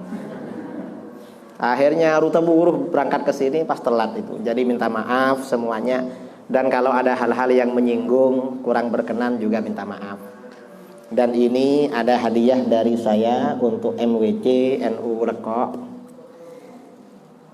Karena tadi lupa mau bawa banyak itu. Akidah Ahlus Sunnah wal Jamaah penjelasan sifat 50. Ini sifat 50 dan perbedaannya dengan Wahabi apa saja. Lengkap dalil-dalilnya. Lalu ini dalil dan khasiat 5 sholawat populer. Sholawat Nariyah, Munjiat, Fatih, Tibbil Qulub dan Istighatsah. Karena sholawat ini dikafirkan oleh Wahabi. Ini lengkap dengan dalil-dalilnya. Jadi saya hadiahkan pada pengurus MWC agar diterima oleh ketuanya.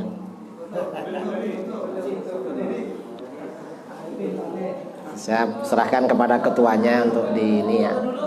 Nah, gampanglah foto nanti selesai.